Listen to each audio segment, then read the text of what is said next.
दिलीप कुमार और मधुबाला की love story Indian cinema के इतिहास में सबसे दर्दनाक दास्तानों में से एक है। दोनों का प्यार जितना गहरा था, उसका अंजाम उतना ही दुखद रहा।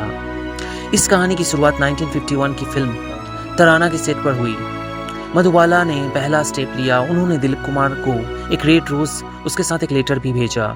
लेटर में लिखा था कि आपको भी मुझसे मोहब्बत है तो ये रोज एक्सेप्ट कीजिए। दिलीप कुमार ने खुशी खुशी ये रोज एक्सेप्ट कर लिया और उनके चेहरे पे एक अलग ही चमक थी। उनका रिश्ता लगभग 9 साल तक चला। कहा जाता है कि उन दोनों ने चुपके से सगाई भी कर ली थी। लेकिन 1956 की फिल्म नया दौर के दौरान उनकी जिंदगी में एक ऐसा मोड़ आया जिसने सब कुछ तबाह कर दिया। मधुबाला के पिता अताउल्लाह खान बेहद सख्त स्वभाव के थे और अपनी बेटी के काम पर उनका पूरा कंट्रोल था।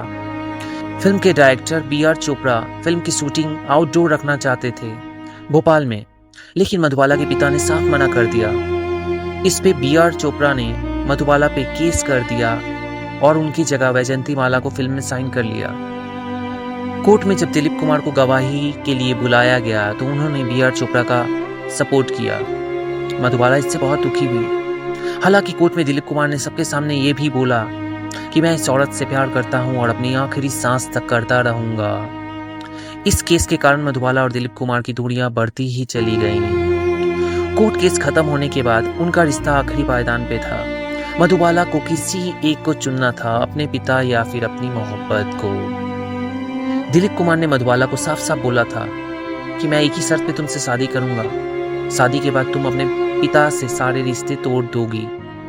लेकिन मधुबाला चाहती थी कि दिलीप कुमार उनके पिता से माफी मांगे और जो भी गिले शिकवे हैं सब गले मिल के दूर कर दे। लेकिन ऐसा दिलीप कुमार को मंजूर नहीं था। ईगो और सेल्फ रिस्पेक्ट की इस जंग में उनकी मोहब्बत हार गई। उनकी फिल्म मुगले आजम की शूटिंग अभी भी चल रही थी। पर्सनल डिफरेंसेस होते हुए भी उन्होंने पिक्चर पूरी की। ऑफ कैमरा दोनों एकदम चुपचाप रहते थे, एक दूसरे को देखते भी नहीं थे।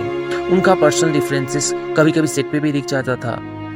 माना जाता है कि एक सीन में सलीम यानी दिलीप कुमार और अनारकली यानी मधुबाला, सलीम को अनारकली को थप्पड़ मारना था, लेकिन दिलीप कुमार ने इतनी जोर से थप्पड़ मारा कि पूरे सेट पे खामोशी छा गई। मधुबाला को बचपन से ही दिल की बीमारी थी, जिसे वेंट्रिकुलर सेप्टल डिफेक्ट यानी दिल में छेद की बीमारी थी। उस वक्त उसका कोई इलाज नहीं था।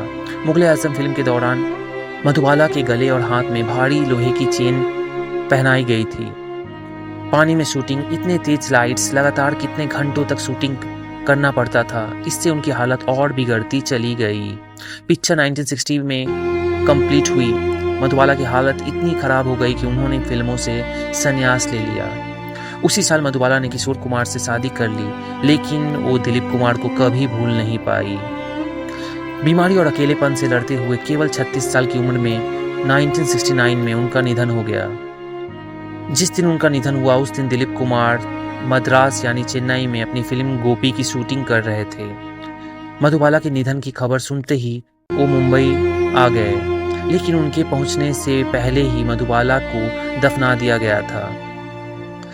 दिलीप कुमार कब्रिस्तान पहुंचे और मधुबाला के कब्र के पास घंटों अकेले और खामोश बैठे रहे। उनके आंसू थम नहीं रहे थे। उन्हें इस बात का गहरा दुख था कि वे अंतिम बार मधुबाला को देख भी नहीं पाए।